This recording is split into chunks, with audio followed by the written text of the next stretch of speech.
So for the purpose of this work, we will combine this painting and this painting. It's a transcription, so you don't have to be accurate. You can choose, you can use this as a very small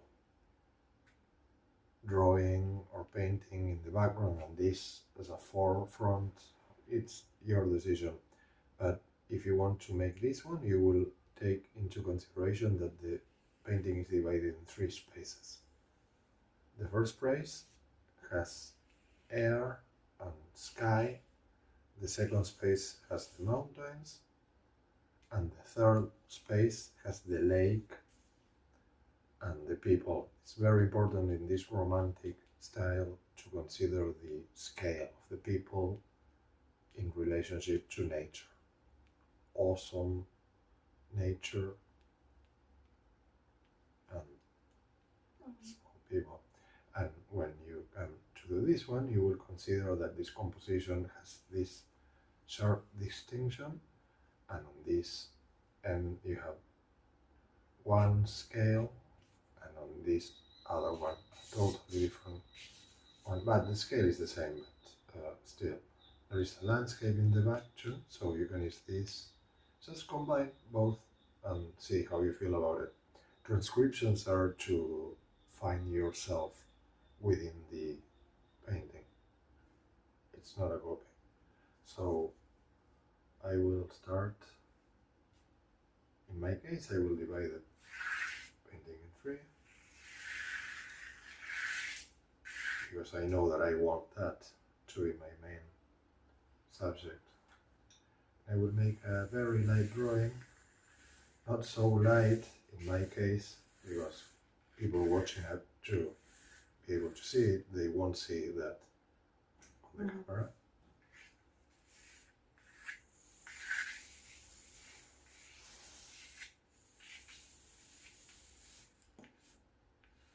Yeah, you shouldn't be so hard either, but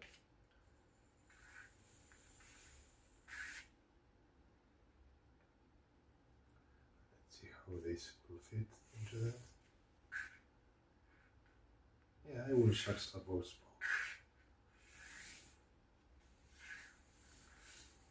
It's a transcription, so you can choose what to do both. You don't need to copy.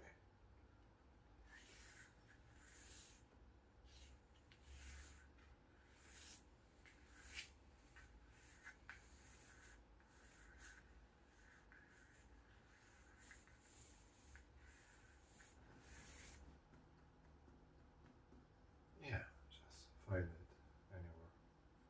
Okay. So I'm going for the whole thing. I'll do. Oh.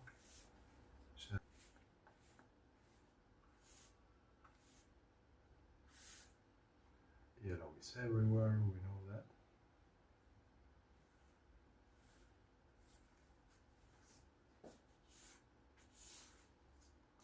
And at no time I am committing myself to the drawing.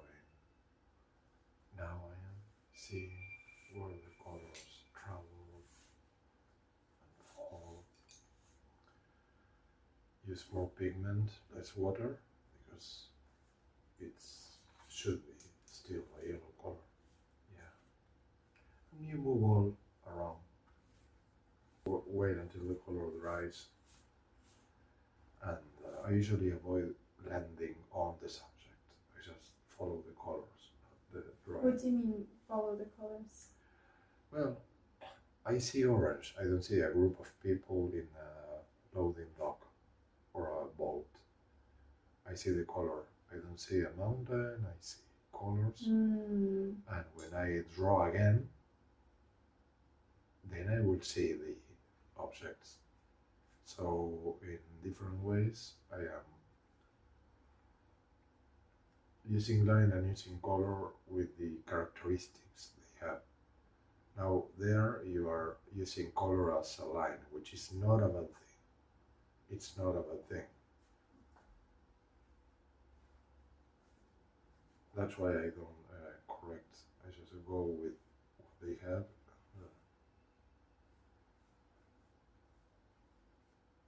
and I just trust the result. It's like an improvisation, you know, in jazz, musicians just get together and start playing and follow each other and clash against each other. Yeah. And that gives you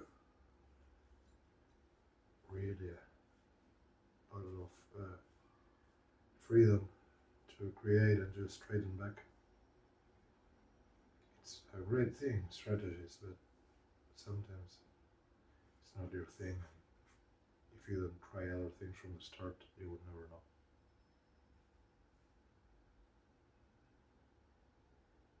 So, you know, they used to say it's a paradox, but now the world has come to terms with it that the more knowledgeable you are, the more of a free thinker you'll be. I suppose as the more you know, the more strict, the more you know, the more academic oriented. And in painting it's the same thing. The more you know, the more you can explore, knowing that you can go back to your initial composition. Visualization is essential in painting, especially classical painting, and you won't get the full visualization until you have done it a few times. So that's what you're going for now, to learning how these things work. Learning how to visualize the projection of what you're doing now. What do you mean, visualize the projection of what you're doing? Well, I have an idea of how this will end. Not a close idea, but a vague idea. So I know that colors are coming afterwards.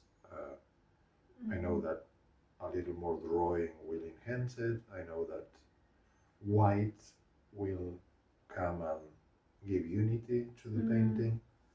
So, oh, I see. Yeah. So that's visualization. Okay, I think I'm done with that. Okay. So we will explore that particular color, the flowers, which are closer to this. And when I start drawing, I saw it here. But now I advance and I see it here. So what do? I do what I see in the moment. Yeah, that's pretty much the color. We're still using much more water, but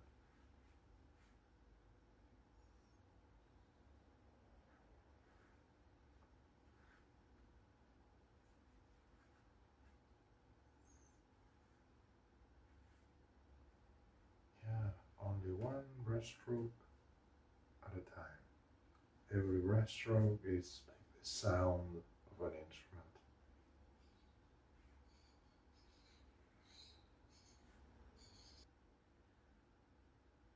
You see how nice is all this area here against this quiet here? So this is just the opening box.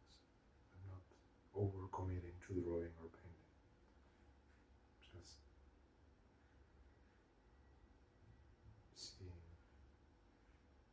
how things work. I am still a guest here.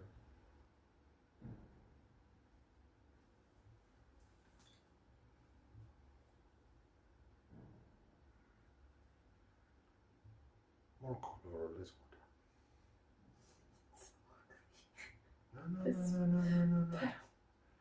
No. We don't judge others and we don't judge ourselves.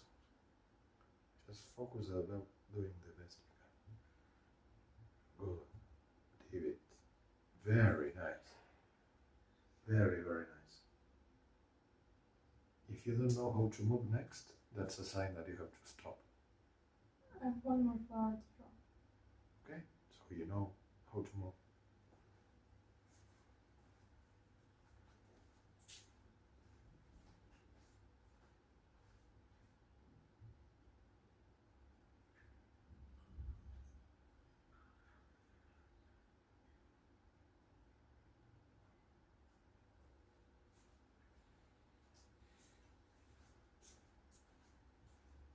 Very nice.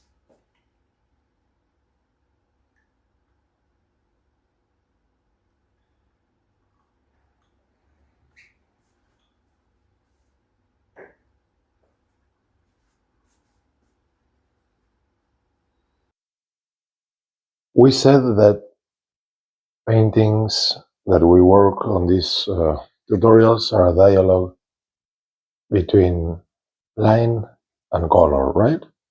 So a dialogue means that they are both talking with equal intensity.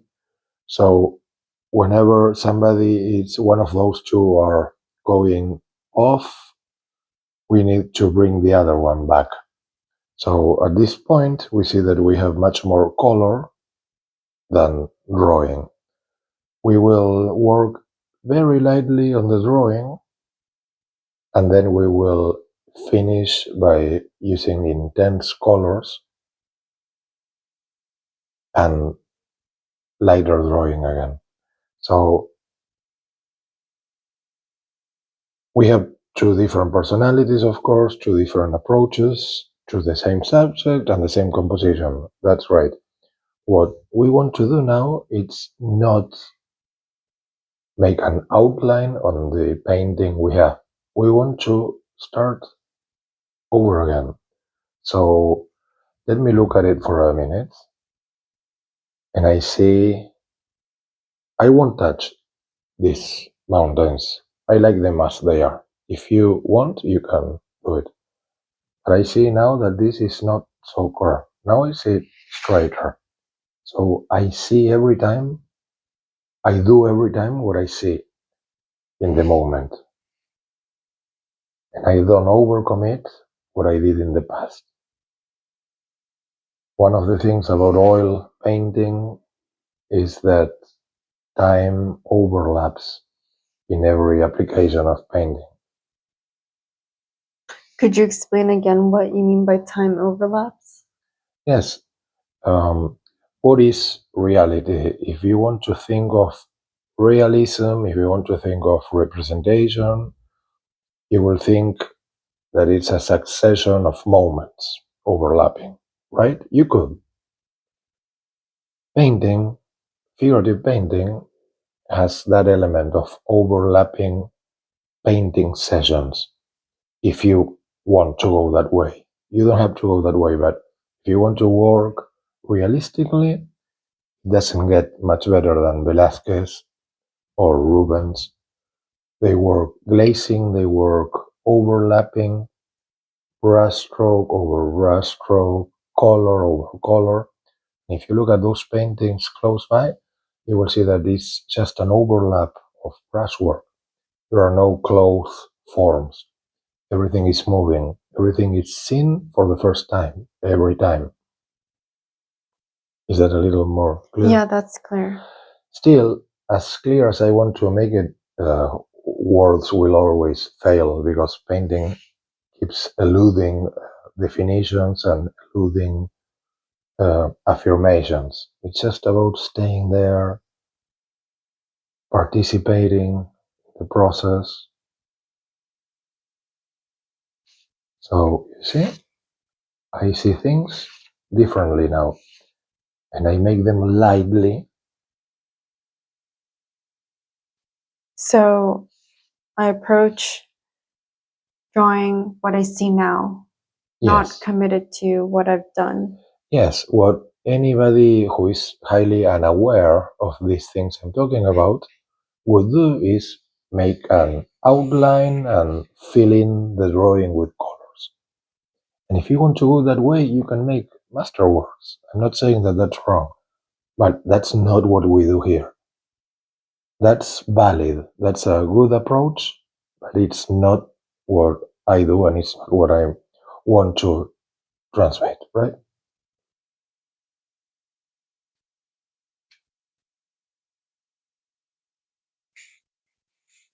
And the best thing, in my opinion, about this approach is that you will start seeing how forms move free across the artwork.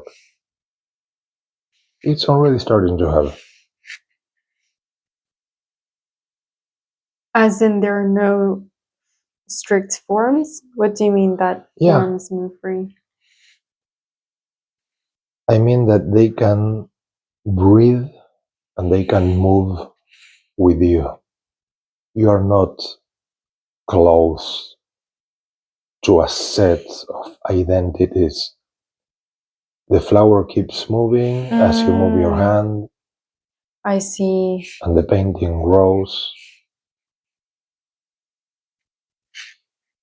Very, very loose concept to talk about, but when you see it done, when you start doing it, you will see how much it gains the artwork. I speak sometimes as if I am writing law, because I believe in what I do, but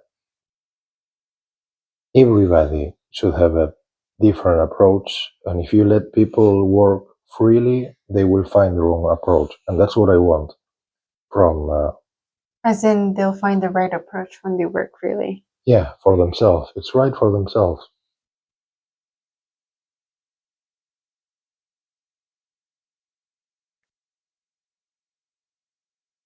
You find what is good for your student. You don't try to make them fit within your programs or ideas. The overlapping and all the different voices in the painting, I think that the right analogy will be an orchestra, that you have different instruments playing different sounds, sometimes going harmoniously, sometimes contradicting each other. It doesn't matter. It's about how you orchestrate what you have in front of you. And you can improvise, of course, but even with the most set designs, you can still keep them open, keep the forms open. The line separated from the color. You have another very important element in painting, which is scale. How big is your artwork? What's the scale of your artwork? That influences everything too. So it's not only about line, color, texture, all the usual elements. So I think we're ready to start painting. Okay. Now we will work thick colors. We're not going to wash them so much. We're going to work potent colors because we want to bring this to a closure. So we will work the same method. Yellow, orange, red, pink, and then we will work a little green, a little blue, and maybe we need to draw again over that. But we already have it in its place, right? Mm-hmm. So now let's start with yellow. Little water, a lot of pigment. I want this to be yellow. Mm-hmm. So I don't interrupt things. I just take the excess off. I don't interrupt the brush stroke. I just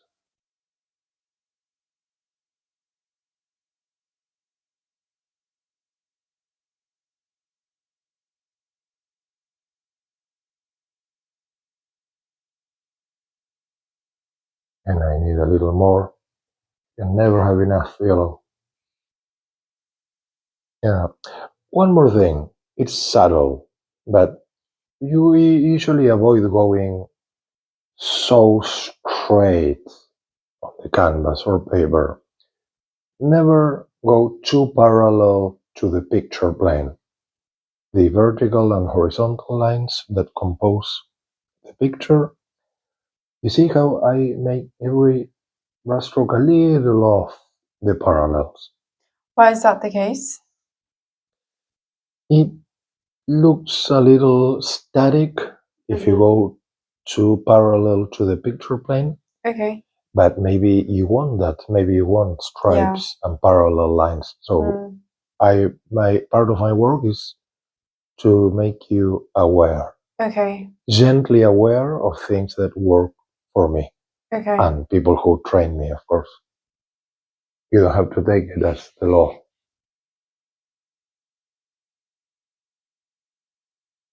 It would be nice if people take what I say as the law, but but you know that that's not how the best things work.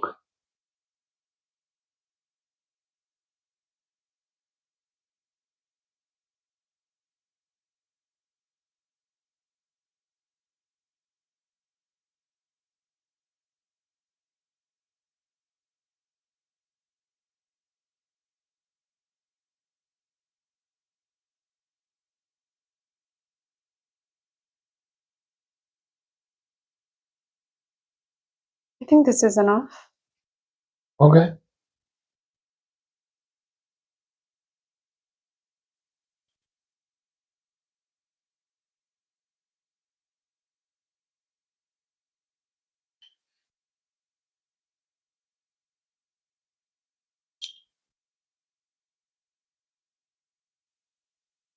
You could start getting descriptive if that's your thing. I don't want to make it too difficult. If you want to see a flower and see a mountain and see leaves, branches, you can do it, definitely. What I don't want is for people to start being descriptive. Um, a good way, I mean, an easy way to say it would be that we go from the abstract to the figurative. But we know that it's not that easy, and we know that abstract is figurative. So, but still, you can think in those terms.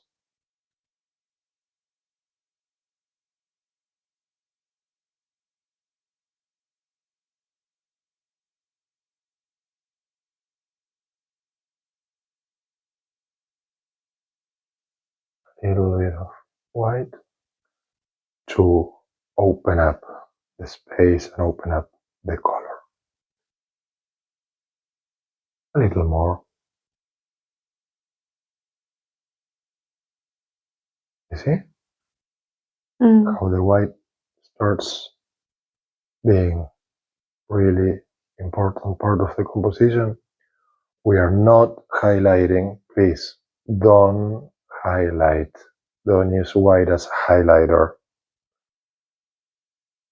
Could you explain the difference? Yes, because we don't want to see forms as objects. We don't want to bring this into the world of objects. We want to keep it as an art, as a painting.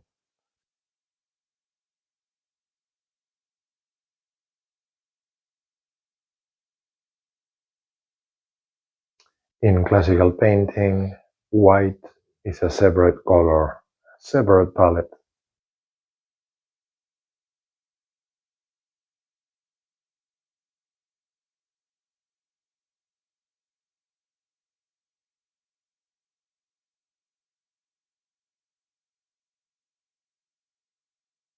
It is tempting to finish it and make it look like what I see there, but still, I want to resist that temptation and keep it open.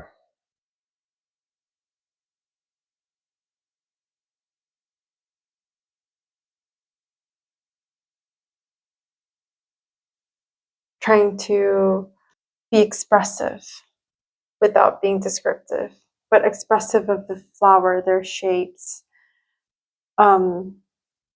But because I'm a beginner, it doesn't seem like I'm able to do either, being descriptive or expressive. Well, so then you are at the basic inflection point. Would you trust your instructor and keep the forms open until they start manifesting, or would you go your own way and try to close the form and force them into representing what is it?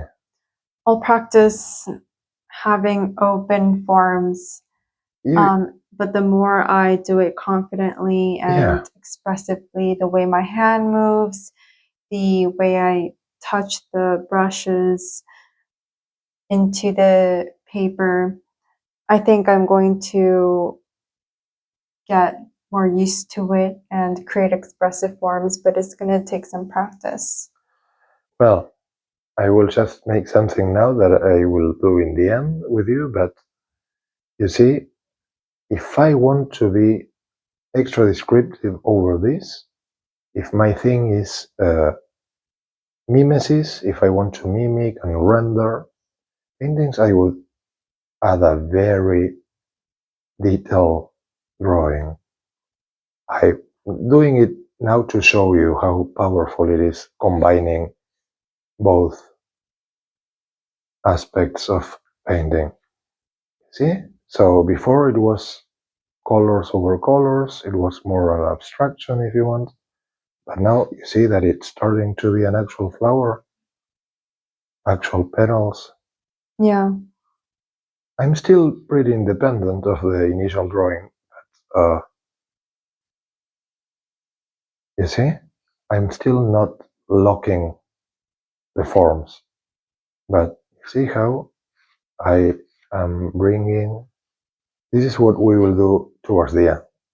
Mm-hmm. Bring back the drawing, and then you'll have the combination of the openness of the colors and the rationality of the drawing. Okay. Line, things, color expresses, reason, emotion at the beginning. Then, as we go further into it, we will be able to see how much emotion a line can hold when it's used by a experienced and trained artist, and how much intelligence can have rush stroke of plain color. It depends on the hand I see. and the mind of the artist. Okay.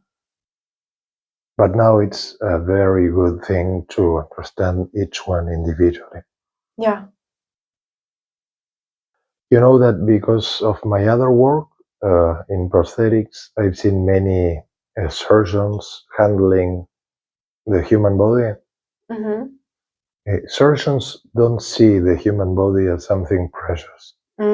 Yeah. They take every measure to care and be cautious and conscientious of what they are dealing with, but they don't see the body as something precious.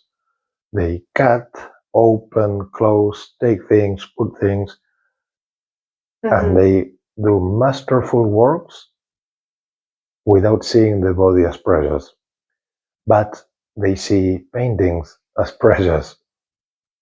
Yeah. Okay, painters don't see this as something precious. Mm-hmm. We cut and open and put things and take off things Yeah. with all due care and respect, but without seeing it as something precious. We see the human figure as something precious. Yeah. And we paint it and repeat it and show it. So don't see this as something you have to be delicate and precious about. Okay. Treat it as a surgeon treats the body. Okay. And now, yes, you can. If you feel like getting descriptive, do it. Go ahead. More color. I like keeping it open, but What does it mean to find yourself in the painting? well, this is what I think. Part of being a painting, an art student, is to get to understand that the same thing as in music, there is a repertoire in painting. I don't believe that painters and particularly instructors shouldn't know exactly how other painters work throughout history. I think that there is a repertoire, and if you're a painter, you should know it. It doesn't mean that you use all the elements on the repertoire, you play all the pieces all the time, but you should know it. Once you start learning the repertoire and experiencing every musical form, something will stay within you. And then it's when you know that you have something going on, that you have to work on, express to others, and be passionate as to sacrifice so many other things in life just to be a part of that expression you found. Wow, that's a commitment. That is a commitment indeed.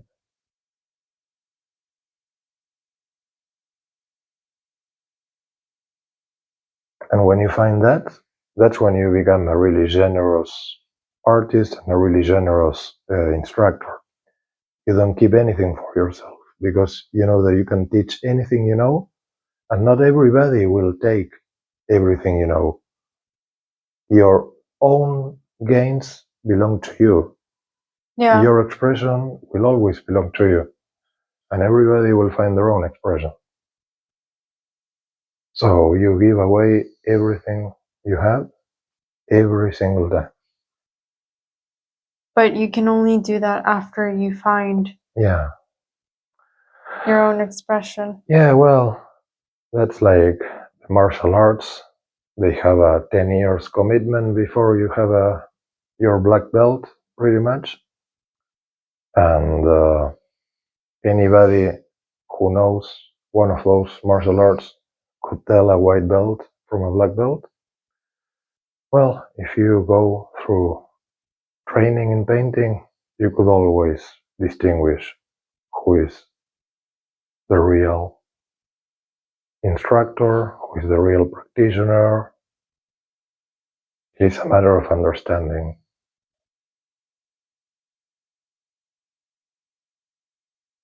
And you understand the best when you don't know anything. I'll do something that I usually don't. Which is? Use watercolor as oil, because I'm an oil painter and I need thickness and substance. But why not? Who said that we have to be all? Yeah. Immediately. Yeah. That's different. Well, you have that going on. You inspire me. What did I do? That. You got thicker, because inside of you there is an oil painter too.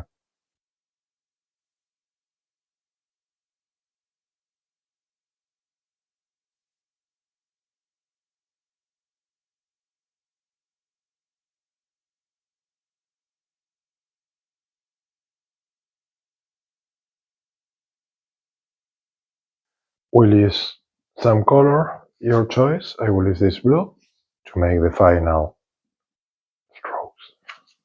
What's blue? Instead of drawing with a pencil in the end, we will just go back with the forms with the color of your choice. And now, yeah, if you want, you can be like a little more open about the description and see how much you like it.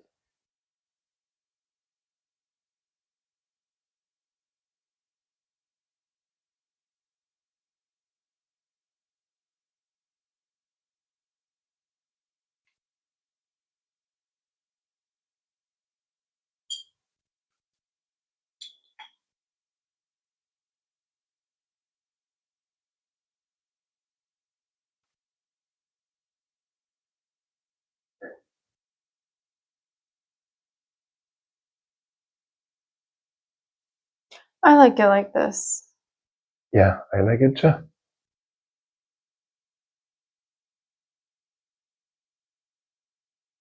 I think that for the purpose of this tutorial, these two are two wonderful artworks. I am very, very happy with the results. And again, it's about making interpretations. Next time, I can just choose to make one flower on a larger canvas with that mountain or just a blue stripe and a yellow stripe. That's about finding what you want to do from it.